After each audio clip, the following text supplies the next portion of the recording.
Hello and welcome everyone.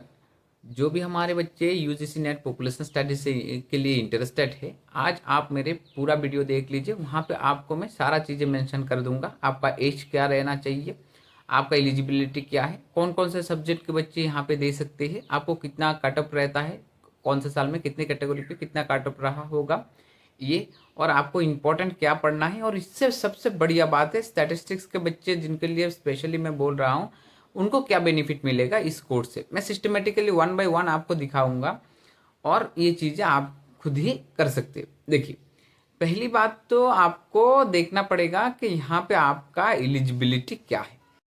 जैसे कि आप सभी को पता है कि हमारा जो यूजीसी का नेट सारा ही अभी national testing agency that is NTA conduct करवाता है।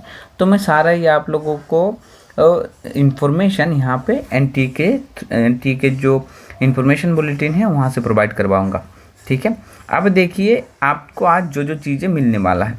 पहली बात तो आपको पता चलने वाला है कि एज क्राइटेरिया के बारे में, दूसरा आपका एलिजिबिलिटी क्या क्या रहता है, तीसरा आपका फ़ीस कितना लगता है, फोर्थ आपके कट ऑफ क्या रहता है, और स्टैटिस्टिक्स के जितने भी बच्चे हैं हमारे उनके लिए स्पेशली बेनिफिट क्या हो जाएगा, और पेपर में नंबर ऑफ क्वेश्चन कितना रहता है, और टाइमिंग, और आपके सिलेबस में कितने टॉपिक इन्वॉल्व है। ये सारा कुछ मैं आपको आज इस वीडियो में दिखा दूंगा, जो हर एक बच्चे के लिए बहुत ज़रूरी होता है एग्ज़ाम पॉइंट ऑफ व्यू से।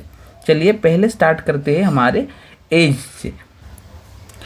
एज लिमिट में आपको देखने के लिए मिल जाएगा कि एज लिमिट एंड रिलैक्सेशन से रिलेटेड इन्फॉर्मेशन। वहाँ पे आपको मिल जाएगा कि जीआरएफ के लिए जो भी अप्लाई कर रहे हैं उनके एज 30 ईयर से ज़्यादा नहीं होना चाहिए। अगर आप अगर ओबीसी SC ST कैटेगरी से बिलोंग करते हैं तो आप 35 ईयर एज तक क्या कर सकते हैं, जीआरएफ के लिए अप्लाई कर सकते हैं। अदरवाइज आप किसी भी उम्र तक आप इस एग्ज़ाम को अप्लाई कर सकते हैं ओनली फॉर नेट।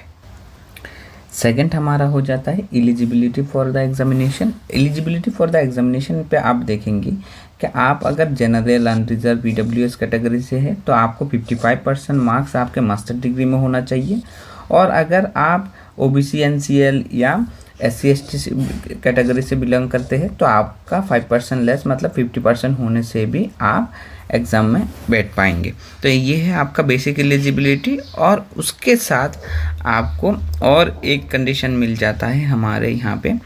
अगर बच्चों ने 4 ईयर या 8 सेमेस्टर बैचलर डिग्री किया हुआ है रिलेटेड सब्जेक्ट में और उसका 75% मार्क्स है, तो वो भी बच्चा हमारा क्या कर पाएगा, वो भी बच्चा हमारा यूजीसी नेट को अटेम्प्ट कर पाएगा। और अगर SC ST OBC कैटेगरी से बिलोंग करता है तो उसके लिए 5% का छूट रहता है।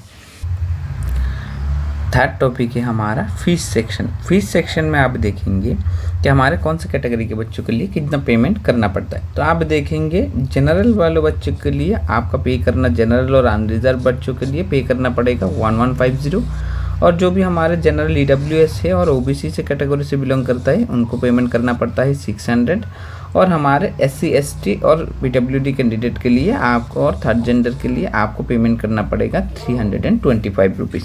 तो ये रहता है फीस, ये चेंज नहीं होता है over the period of time, बहुत लंबे टाइम के बाद चेंज होता है, तो इसके लिए आपको सोचना नहीं है। फोर्थ टॉपिक में आप देखेंगे आपका नंबर पेपर में कितने नंबर ऑफ क्वेश्चन रहता है और आपके कितने नंबर ऑफ पेपर रहता है, और टाइमिंग के बारे में।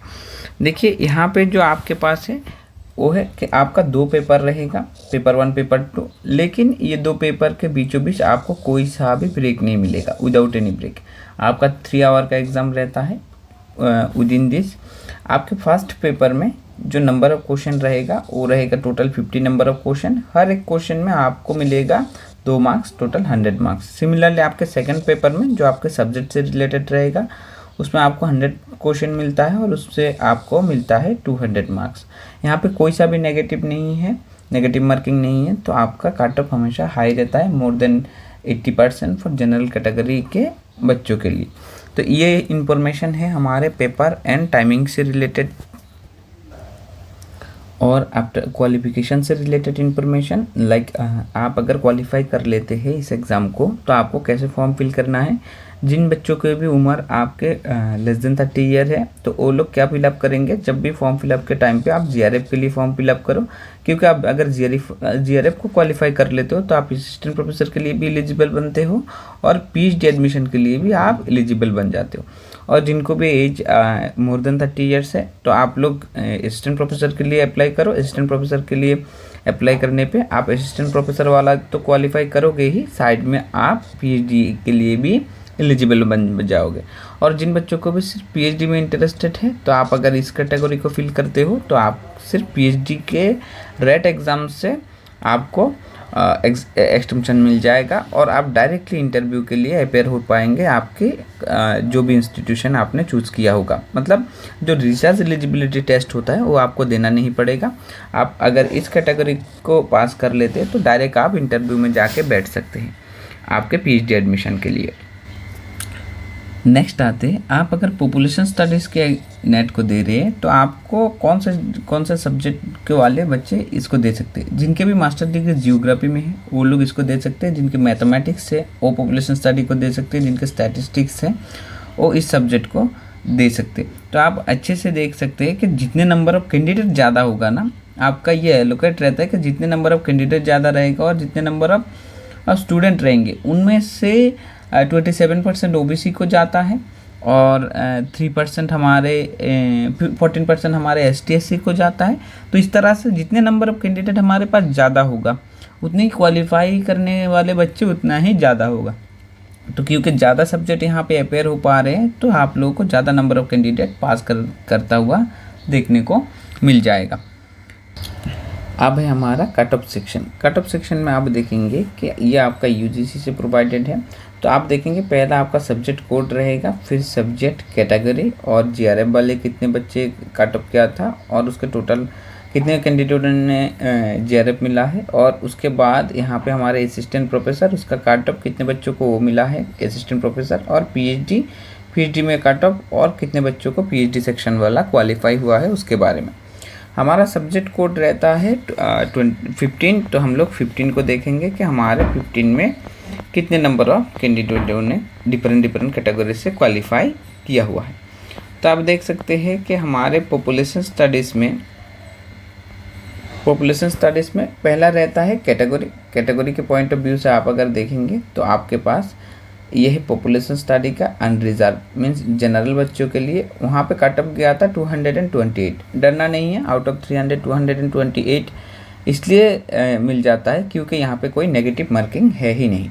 तो यहाँ पे 5 बच्चों ने क्वालिफाई किया है। सिमिलरली 202 था असिस्टेंट प्रोफेसर क्वालिफाई करने का मार्क और 82 बच्चों ने असिस्टेंट प्रोफेसर वाला क्वालिफाई किया है।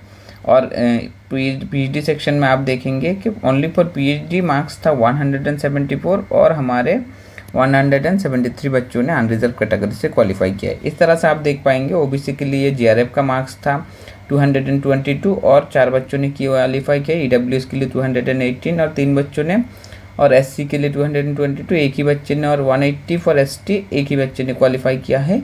रिमेनिंग हमारे पीडब्ल्यूडी कैंडिडेट के लिए है जो ज़्यादा कैंडिडेट होता नहीं है। और असिस्टेंट प्रोफेसर में भी आप नोटिस कर पाएंगे ये अलग अलग कैटेगरी के मार्क्स और ये आपके नंबर ऑफ कैंडिडेट है जो असिस्टेंट प्रोफेसर वाला क्वालिफाई किया हुआ है। तो बच्चे आप जो एक बात नोटिस कर पा रहे होंगे कि अगर आप जीआरएफ का मार्क्स को देखेंगे कहाँ से कहाँ तक, अगर एससी तक आप जीआरएफ के मार्क्स को देखेंगे तो यहाँ पे उतना कुछ खास डिफरेंस है नहीं। ऐसी बात नहीं है कि एससी वाले बच्चों को ज़्यादा प्रेफरेंस मिल गया, ऐसी बात नहीं है। तो आप लोगों को ठीक से पढ़ना पड़ेगा और अगर आप इतना सिक्योर कर लेते हैं तो आप किसी भी कैटेगरी से आपको जीआरएफ मिल जाएगा। देखिए, सबसे इम्पोर्टेंट बात जो है इसका बेनिफिट क्या मिल जाएगा आपको। इसका बेनिफिट आप लोगों को ये मिल जाएगा कि आपने अगर यूजीसी नेट पॉपुलेशन स्टडी कर लिया है और आपको रिसर्च में मन है तो आप फंडिंग यूजीसी से ले सकते हैं, और जिसका फंडिंग सबसे स्मूथ आता है एज पर माय ऑब्जर्वेशन। मैंने रिसर्च पीरियड में देखा है, चाहे आपको CSIR मिले या बाकी DST जितने भी सारे फेलोशिप मिले ना, यूजीसी वाला फंडिंग सबसे आराम से स्मूथली देता है। आप किसी को भी पूछ सकते हो। बाकी वही डिफरेंट जो फंडिंग एजेंसी है उनके मुकाबले आपका यूजीसी वाला सबसे अच्छा देता है।